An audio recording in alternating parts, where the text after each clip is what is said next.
30,000 feet above ground, passengers settle into cramped seats, scrolling phones and adjusting headphones. Coffee brewing in galley kitchens mingles with recycled air.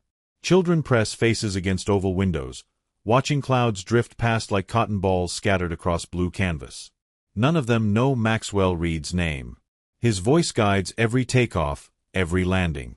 Calm instructions flow through headsets worn by pilots who've never seen his face. United 447, descend to flight level 280. American 1205, turn left heading 090.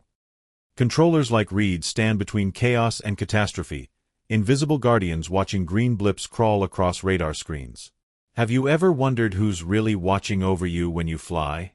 That steady voice coordinating hundreds of aircraft through busy airspace. Do you trust them with your life? What if that trusted voice was actually coordinating one of aviation history's biggest crimes? Denver International Airport's control tower rises like a glass monument against Colorado's endless sky. Inside, fluorescent strips hum their mechanical lullaby while controllers work 12-hour shifts, eyes fixed on screens that never sleep. Night crews handle cargo flights from South America, red-eye passengers, medical helicopters racing against time. For nearly 10 years, Reed occupied Station 7 during overnight shifts. Colleagues respected his steady demeanor, his willingness to train newcomers, his perfect attendance record. Supervisors wrote glowing reviews praising his professional judgment and calm under pressure. Airport security badges showed a clean-shaven face with kind eyes, exactly what you'd expect from someone trusted with thousands of lives each night. But badges don't reveal what happens when desperation meets opportunity. Reed coached Little League on weekends, helped neighbors with yard work, attended parent-teacher conferences with his wife Natasha. Twin daughters Isabella and Sophia filled their modest suburban home with laughter and homework assignments scattered across kitchen tables. From outside appearances, Reed embodied everything we want in federal employees: dedicated, trustworthy, quietly heroic. Yet within 3 years, this same man would vanish with $25 million in drug money, becoming one of America's most wanted fugitives. Medical bills started it all. Isabella's rare genetic disorder required experimental treatments not covered by insurance. Costs mounted into hundreds of thousands, while Reed's government salary barely kept pace with mortgage payments and basic expenses. Desperation crept in slowly, like altitude sickness affecting judgment at heights too dangerous to navigate alone. Tonight we uncover how financial crisis transformed a trusted civil servant into someone willing to risk everything. How coded communications replaced routine air traffic control. How cargo manifests became treasure maps for international drug cartels. This story reveals what happens when good people make terrible choices, and why those choices echo far beyond individual lives. Before we continue, hit that subscribe button and ring notification bells, because true crime stories like this one will challenge everything you believe about trust, desperation, and how quickly heroes can become hunted. Reed's fall began with a single conversation in a coffee shop. But understanding that moment requires seeing his world through different eyes, recognizing how pressure builds invisibly until even strongest materials fracture. Maple Street stretched through suburban Denver like countless others: identical driveways, matching mailboxes, children's bicycles scattered across front lawns. Reed's two-story colonial sat midway down this quiet block, its blue shutters and white picket fence presenting perfect normalcy to passing joggers and dog walkers. Inside, mornings began with controlled chaos. Natasha packed school lunches while Isabella and Sophia argued over bathroom time, their voices echoing down hallways lined with family photos. Reed would appear in his crisp uniform, kissing his wife goodbye before heading to another overnight shift. Neighbors waved from kitchen windows, never questioning why this federal employee could afford Little League equipment for an entire team or why expensive medical textbooks appeared on their doorstep with increasing frequency. At Denver International, Reed's reputation preceded him into every briefing room. Trainee controllers sought his guidance on complex approach procedures. Veteran staff relied on his steady presence during weather emergencies when visibility dropped to near zero and aircraft stacked up like dominoes waiting to fall. His logbook showed 0 incidents across 9 years of service, an achievement that earned respect from colleagues who'd seen promising careers destroyed by single mistakes. Station 7 became Reed's domain after sunset. While day shifts handled commercial passenger traffic, overnight operations focused on cargo flights arriving from South America, medical transports, and freight carriers moving goods across time zones. Reed knew every pilot's voice, every aircraft's limitations, every quirk of radar systems that kept Denver's airspace flowing smoothly through darkness. Recognition came through small gestures. Supervisors assigned him training responsibilities for new hires. Airport administration requested his input on procedural updates. Fellow controllers trusted his judgment when weather systems threatened to ground entire fleets. Reed built his reputation one successful shift at a time, earning the kind of professional standing that takes decades to achieve and seconds to destroy. But prosperity remained elusive despite steady employment and good reviews. Natasha worked part-time as a school nurse while managing household expenses that seemed to multiply faster than Reed's modest salary increases. They drove older cars, shopped at discount stores, and carefully planned every family vacation around budget constraints that left little room for unexpected expenses. Isabella's diagnosis arrived like lightning striking clear skies. Rare genetic disorders don't respect family budgets or insurance coverage limitations. Experimental treatments cost more per month than Reed earned in half a year. Specialists required upfront payments before scheduling consultations. Clinical trials demanded travel to distant cities where hope carried price tags measured in tens of thousands. Medical bills accumulated on kitchen counters like snowdrifts, each envelope containing numbers that made Natasha's hands shake when she opened them. Reed's government health insurance covered standard treatments but classified Isabella's condition as experimental, leaving families to navigate financial wilderness alone. Mortgage payments competed with medication costs. Utility bills fought against specialist appointments. Credit cards maxed out while Isabella's condition worsened, requiring increasingly expensive interventions that pushed Reed's family toward bankruptcy despite his steady employment and previously stable finances. Sleep became impossible. Reed would lie awake calculating expenses, exploring loan options, researching second jobs that might supplement his income without violating federal employment regulations. Every solution led to dead ends or years of debt that would devastate their future long after Isabella's treatments concluded. But everything changed with one coffee shop conversation that would transform Reed from trusted civil servant into hunted fugitive. Coffee steam rose from ceramic mugs while morning commuters rushed past windows of Been There Done That, a small cafe near Denver International's employee parking lot. Reed sat alone at a corner table, reviewing flight schedules on his tablet when familiar laughter caught his attention. Diego Vargas hadn't changed much since high school in Phoenix. Same easy smile, same confident swagger that made him popular with teachers and troublemakers alike. Reed remembered pickup basketball games and weekend camping trips before life pulled them in different directions. One toward federal service, another toward opportunities that weren't always clearly defined. Maxwell Reed, controlling air traffic and saving lives, Diego said, sliding into the opposite chair without invitation. Heard you were working nights up at DIA. Small world, right? Their conversation meandered through shared memories and current circumstances. Diego mentioned his job as cargo supervisor, handling shipments from various international destinations. Reed shared carefully edited updates about family life, avoiding mention of Isabella's mounting medical expenses or sleepless nights spent calculating impossible mathematics. You look stressed, man, Diego observed, stirring sugar into black coffee. Financial pressures will do that. Kids are expensive, especially when they need special care. Reed's head snapped up. He'd never mentioned Isabella's condition to anyone outside immediate family, yet Diego spoke with casual knowledge that felt both comforting and unsettling. Information travels in small communities, Diego explained. People talk, especially about families going through tough times. There might be ways to help with those medical bills. What followed sounded almost reasonable. Diego explained how cargo operations required precise timing to avoid delays and inspection bottlenecks. Sometimes advanced knowledge about flight schedules could help logistics companies prepare appropriate resources, ensuring smooth operations that benefited everyone involved. Nothing illegal on your end, Diego emphasized. Just sharing information about incoming flights from specific destinations. When cargo arrives, whether it's flagged for additional screening, basic operational details that help streamline legitimate business operations. $5,000 monthly for routine information sharing. Enough to cover Isabella's treatments while maintaining their family's financial stability. Reed's federal salary would remain their primary income, but this additional revenue stream could bridge gaps that insurance wouldn't cover.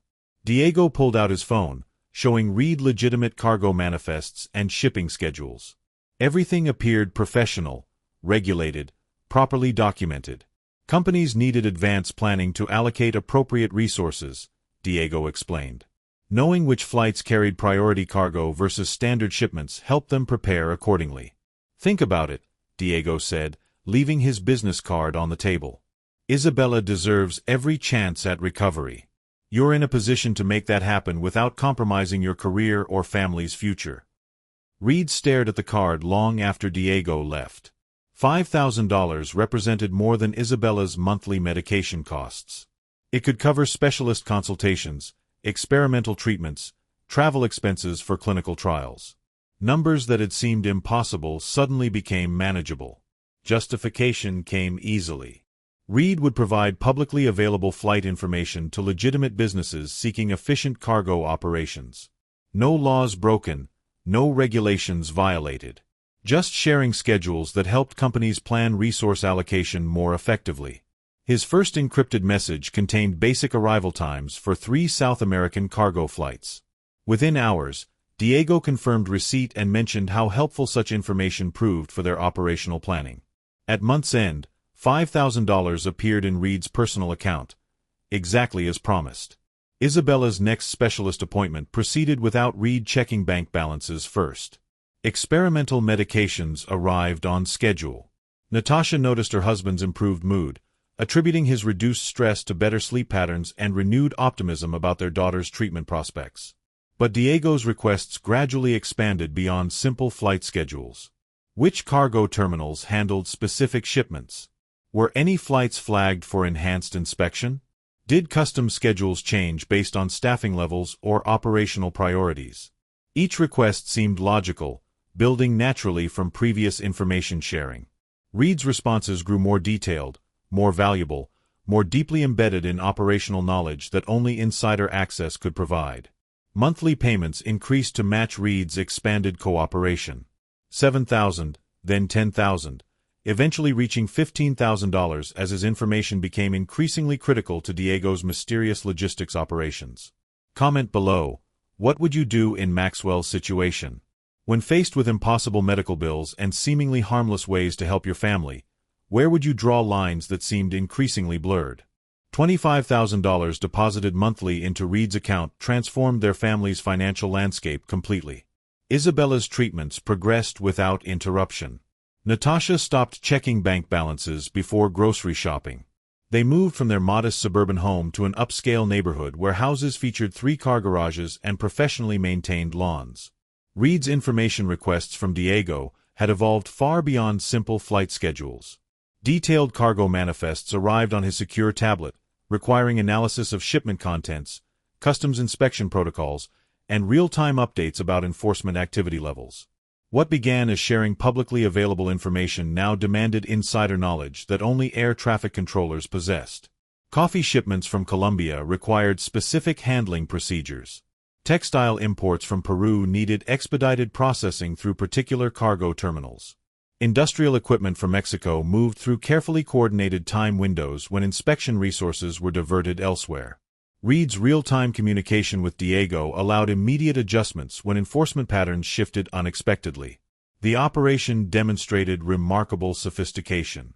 Legitimate businesses served as fronts for shipments containing millions of dollars worth of cocaine and fentanyl concealed within legal cargo. Reed's advance warnings about customs schedules allowed smugglers to route shipments through terminals where corrupted employees could facilitate rapid processing without triggering additional scrutiny. His role expanded beyond information sharing into active coordination. Reed would create temporary radar blind spots by adjusting system parameters during maintenance windows. Flight logs required careful modification to obscure aircraft movements during critical cargo transfers. Communications with ground crews needed precise timing to ensure shipments reached designated trucks before shift changes brought fresh personnel who might ask inconvenient questions. Payment increases reflected Reed's growing value to the organization. $15,000 monthly became $20,000, then $25,000 as his cooperation deepened. Each deposit represented more than his annual government salary, transforming their family's economic prospects while binding him ever tighter to criminal enterprises that depended on his continued participation. But psychological costs mounted alongside financial benefits. Reed's sleep patterns disintegrated as anxiety consumed his rest periods. Every phone call from work triggered panic about potential exposure. Routine airport security checks became exercises in controlled terror as Reed wondered whether colleagues suspected his dual loyalties. Insomnia plagued his off-duty hours. Reed would lie awake calculating risks, rehearsing explanations for suspicious activities, planning escape routes if investigations threatened his family's safety. Coffee consumption increased dramatically as fatigue impaired his professional judgment during overnight shifts that demanded absolute precision. Paranoia crept into everyday interactions. Conversations with colleagues felt loaded with hidden meanings. Routine supervisory meetings seemed designed to expose his criminal activities. Reed began avoiding social gatherings where loose tongues might reveal information that could compromise operations or expose his involvement. Natasha noticed changes in her husband's behavior that troubled her maternal instincts. Reed took mysterious phone calls at odd hours, speaking in hushed tones while pacing their backyard. Sleep-talking increased, filled with fragmented references to flight numbers and cargo terminals that made no sense in domestic contexts. His explanations for their improved financial situation centered on a fictional aviation memorabilia business conducted entirely online. Reed claimed to broker sales of vintage aircraft components, pilot equipment, and historical documents to collectors worldwide. The story explained irregular income patterns, late-night communications with international clients, and his detailed knowledge of aviation systems that impressed potential buyers. Physical evidence supported his cover story. Reed purchased authentic aviation memorabilia from legitimate dealers, displaying pieces throughout their home while photographing items for fake online listings. Bank deposits occurred at irregular intervals, mimicking the unpredictable nature of specialty collectibles markets where valuable pieces sold infrequently but commanded high prices. Natasha's suspicions focused on behavioral inconsistencies rather than financial details.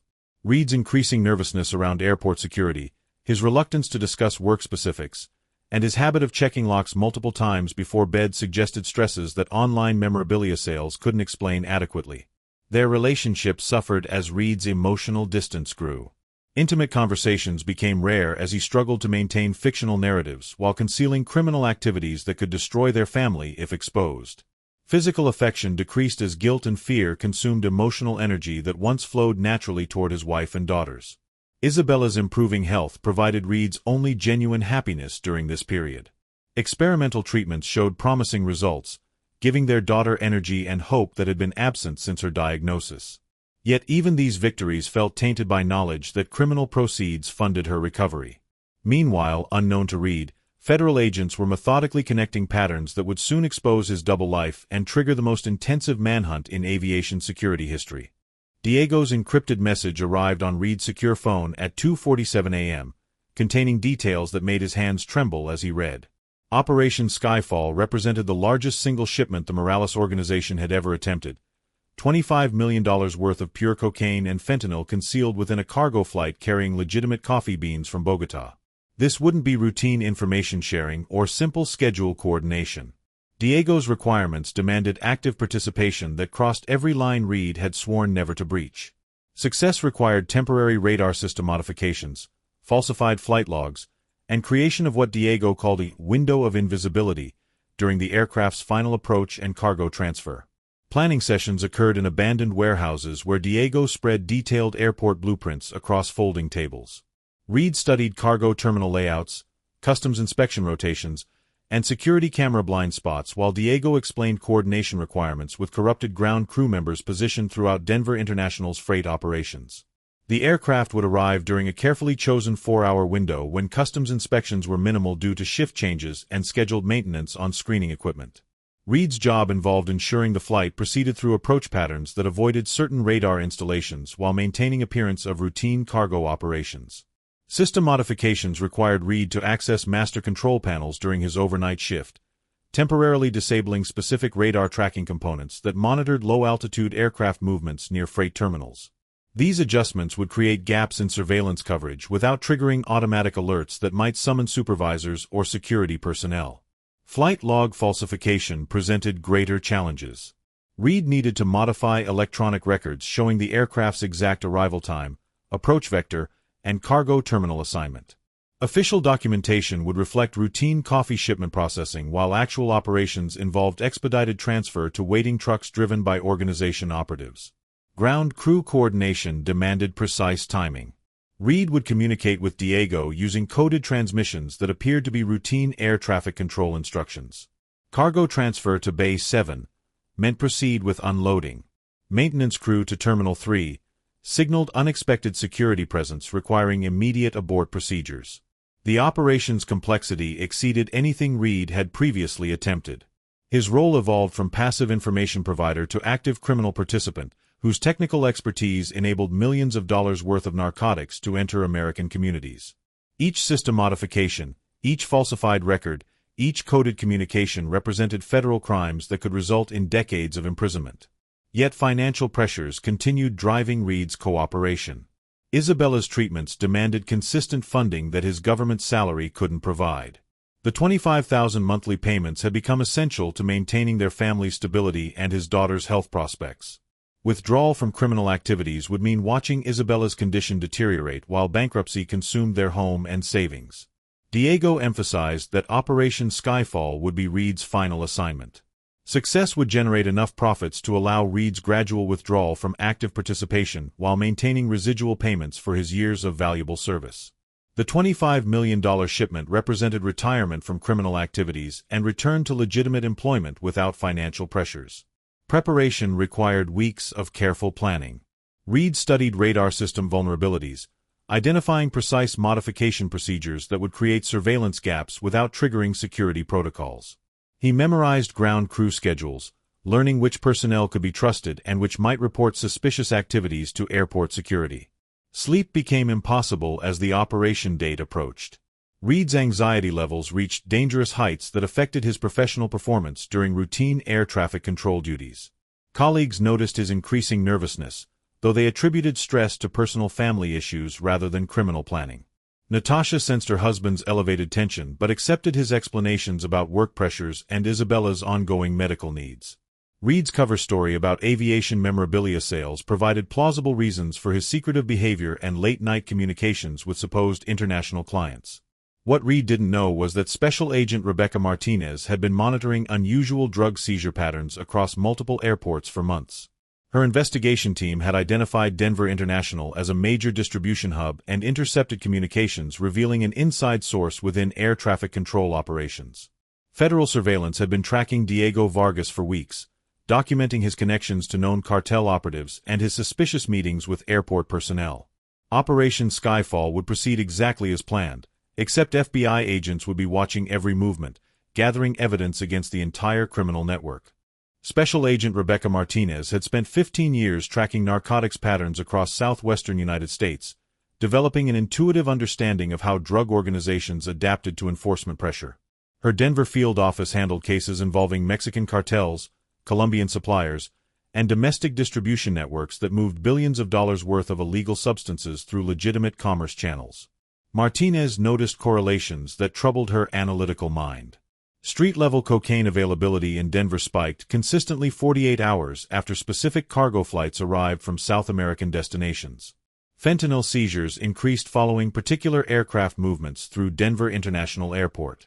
These patterns suggested coordination between trafficking organizations and airport operations that went far beyond coincidental timing. Drug Enforcement Administration databases revealed similar patterns across multiple airports, but Denver showed the most pronounced correlations between incoming flights and subsequent narcotics availability. Martinez requested formation of a joint task force involving DEA, FBI, and Customs and Border Protection to investigate potential airport infiltration by criminal organizations. Task force surveillance began with cargo terminal monitoring, focusing on shipments from countries known for drug production. Agents documented unusual handling procedures for certain containers, noting expedited processing that bypassed standard inspection protocols. Ground crew members demonstrated suspicious familiarity with specific cargo identification numbers, suggesting advanced knowledge of shipment contents. Electronic surveillance proved more revealing than physical observation. Communications intercepts revealed coded conversations between airport personnel and unknown parties discussing flight schedules, customs rotations, and cargo terminal assignments. Language patterns suggested insider knowledge that only federal employees could possess. The breakthrough came when NSA cryptographic analysis decrypted communications mentioning air traffic modifications and radar window coordination. These phrases indicated involvement by someone with access to air traffic control systems, a federal employee whose position enabled criminal activities that threatened national security. Martinez's investigation escalated to terrorism prevention protocols when analysts realized that airport infiltration by criminal organizations created vulnerabilities that hostile foreign actors could exploit. Someone capable of modifying radar systems for drug smuggling could potentially facilitate more dangerous activities involving weapons or explosives. Joint Task Force resources expanded dramatically. FBI counterterrorism specialists joined narcotics investigators. Department of Homeland Security provided additional surveillance equipment. National Security Agency enhanced communications monitoring capabilities focused on Denver International Airport personnel. Diego Vargas emerged as a primary target through financial surveillance that revealed suspicious cash deposits and international money transfers. Physical surveillance documented his meetings with various airport employees, including one individual whose security clearance and shift schedule matched communication patterns identified through electronic intercepts. October 15th arrived gray and rainy, with low visibility that complicated normal airport operations. Martinez positioned surveillance teams throughout cargo terminal areas while communications specialists monitored all frequencies used by air traffic control operations. The $25 million shipment would proceed exactly as planned, except federal agents would document every aspect of the criminal conspiracy. Reed's radar modifications proceeded flawlessly from his perspective. Systems showed precisely the surveillance gaps that Diego required while maintaining appearance of routine maintenance activities. The Bogotá cargo flight approached Denver International through carefully planned vectors that avoided detection by specific monitoring equipment. Ground crew members began unloading coffee containers that concealed millions of dollars worth of cocaine and fentanyl. Trucks waited in designated positions to receive expedited cargo transfers. Communication between Reed and Diego followed predetermined codes that appeared to be routine air traffic control instructions. Federal agents moved simultaneously across multiple locations as evidence gathering concluded. Arrest teams surrounded trucks receiving drug-laden cargo while additional units secured ground crew members involved in the conspiracy. The entire operation collapsed within minutes as coordinated law enforcement action dismantled years of careful planning. Hit that like button if this story is keeping you on edge, because what happens next will determine whether Reed escapes justice or faces consequences that could destroy everything he fought to protect. From Station 7's elevated position, Reed commanded a panoramic view of Denver International's cargo terminals through floor-to-ceiling windows that normally provided reassuring oversight of aircraft movements. This morning, those same windows became his portal to catastrophe as federal agents swarmed across facilities he'd helped compromise. Black SUVs surrounded truck bays where Diego's operatives were loading coffee containers. Agents in tactical gear moved with military precision, weapons drawn, shouting commands that Reed couldn't hear but easily understood. Ground crew members he'd coordinated with for months dropped to their knees, hands behind heads, as handcuffs clicked into place. Diego's arrest unfolded in slow motion from Reed's vantage point 300 feet above. His childhood friend stumbled backward against a cargo truck, gesturing frantically at approaching agents before disappearing beneath a swarm of law enforcement officers. Radio chatter filled Reed's headset with urgent communications about ongoing arrests and evidence collection throughout airport facilities. Panic flooded Reed's nervous system like ice water through his veins. Every breath became conscious effort as his training battled against terror that threatened to paralyze rational thought. Colleagues around him continued normal operations, unaware that their trusted supervisor was watching his criminal empire collapse in real time. Communications intercepts meant recorded conversations. Financial surveillance meant traced payments. Diego's cooperation with investigators meant detailed testimony about Reed's involvement spanning multiple years. Arrest was inevitable, unless Reed acted immediately while chaos provided brief opportunity for desperate measures. His administrative credentials provided access to airport financial systems normally reserved for senior management. Reed's hands shook as he navigated through security protocols that he'd helped design, entering passwords that granted him temporary access to accounts maintained by various organizations conducting business at Denver International. Morales cartel accounts contained millions of dollars earmarked for operational expenses, equipment purchases, and personnel payments. Reed rationalized that these funds represented compensation for his years of service and risks taken on behalf of criminal enterprises that had destroyed his life while enriching themselves through his expertise. $25 million transferred through electronic banking systems in less than 4 minutes. Reed's trembling fingers entered routing numbers for offshore accounts in countries without extradition treaties, moving money through multiple international banks before final deposit in institutions that specialized in financial anonymity for clients seeking privacy from government surveillance. Each transaction triggered automatic alerts within federal banking monitoring systems, but Reed hoped that immediate escape would provide sufficient head start before authorities could freeze accounts or trace electronic transfers through complex international networks designed to obscure money trails. Abandoning his air traffic control station mid-shift violated every protocol Reed had sworn to uphold throughout his federal career. Aircraft under his guidance would transfer to adjacent controllers, but his sudden departure during peak operational hours would trigger immediate security responses and supervisory investigations. Reed walked calmly towards stairwells that provided access to employee parking areas, forcing himself to maintain normal pace despite adrenaline that demanded sprint velocity. Colleagues assumed he was taking routine break or handling administrative duties that frequently required temporary absence from operational stations. Airport security systems monitored all employee movements through badge scanners and surveillance cameras, but Reed's federal clearance provided access to restricted areas where vehicles could exit through maintenance gates without additional scrutiny. His government-issued identification opened barriers that would delay pursuit while investigators realized their primary target had vanished. By the time supervisors noticed Reed's extended absence from Station 7, his vehicle had disappeared into Denver traffic during morning rush hour when thousands of cars provided perfect camouflage for someone seeking anonymity among commuters heading to routine jobs that didn't involve stealing millions of dollars from international criminal organizations. Federal manhunt protocols activated within hours as investigators realized their investigation's key figure had escaped with evidence that could expose additional criminal activities throughout American aviation systems. Within 6 hours of Reed's disappearance, FBI wanted posters appeared across every major airport in America. His federal employee photographs stared from bulletin boards in post offices, police stations, and border crossing facilities. The man who once guided aircraft safely through dangerous weather now ranked among the nation's most wanted fugitives. Media outlets seized upon Reed's story with voracious appetite for scandal involving trusted government employees. Headlines screamed, "Family man turned fugitive," and "Air traffic controller steals millions in drug money." Television reporters stationed themselves outside Reed's former home, broadcasting live updates about the manhunt while neighbors watched in disbelief. National coverage emphasized security implications of airport infiltration by criminal organizations. Aviation experts appeared on news programs discussing vulnerabilities in air traffic control systems that Reed had exploited. Congressional representatives demanded investigations into screening procedures for federal employees with access to critical infrastructure. Natasha's world collapsed as federal agents explained her husband's criminal activities spanning multiple years. The aviation memorabilia business that funded Isabella's treatments had been elaborate fiction concealing drug trafficking operations. Their comfortable lifestyle resulted from blood money that facilitated addiction and death throughout American communities. Cooperation with investigators became Natasha's only option for protecting herself from prosecution as an unwitting accomplice.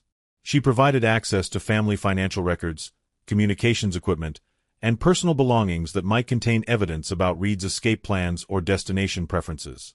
Isabella and Sophia struggled to comprehend why their father had disappeared and why strangers in suits searched their bedrooms for clues. Natasha faced impossible conversations about criminal activities, stolen money, and uncertain futures without Reed's income or presence. Counseling sessions helped the girls process trauma while maintaining hope for eventual reunion with their father. Federal resources allocated to Reed's capture reflected national security priorities elevated by his aviation expertise. Investigators feared he might sell air traffic control knowledge to hostile foreign governments or terrorist organizations seeking vulnerabilities in American airport systems. His technical skills made him valuable to criminals worldwide. International cooperation expanded the manhunt beyond American borders. Interpol distributed Reed's photograph to law enforcement agencies in countries without extradition treaties where fugitives often sought refuge.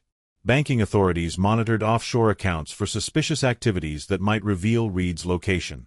A $100,000 reward attracted thousands of tips from citizens convinced they'd spotted Reed in various locations across multiple continents. Investigation teams pursued leads from Las Vegas casinos to European airports, but none produced credible evidence of his whereabouts. Reed's federal employment history provided investigators with detailed psychological profiles and behavioral analysis that informed search strategies. His family-oriented nature suggested he might attempt contact with Natasha or the twins despite risks of exposure through monitored communications.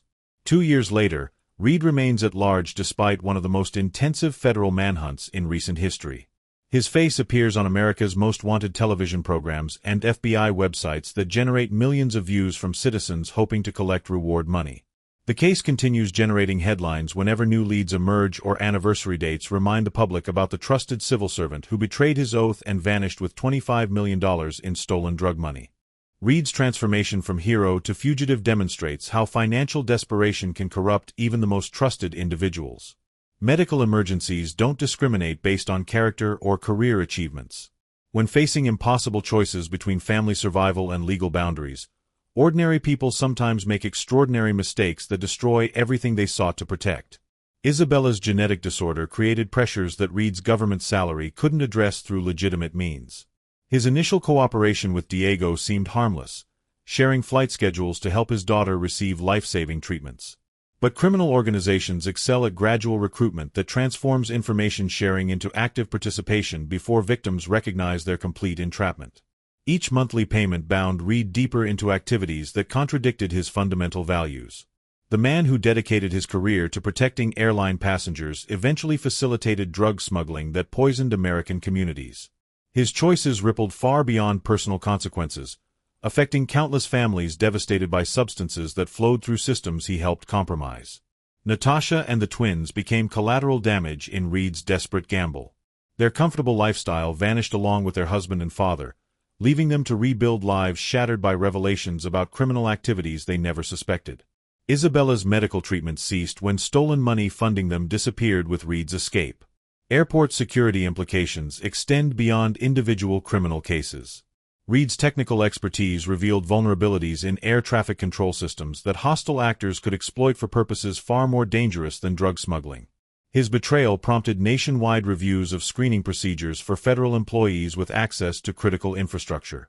Reed's story serves as a stark reminder that desperation drives good people toward terrible choices when circumstances overwhelm their moral boundaries. Financial crises test character in ways that reveal how quickly heroes can become hunted when family survival conflicts with legal obligations. If this story kept you questioning what you might do in Reed's situation, subscribe to our channel and ring that notification bell.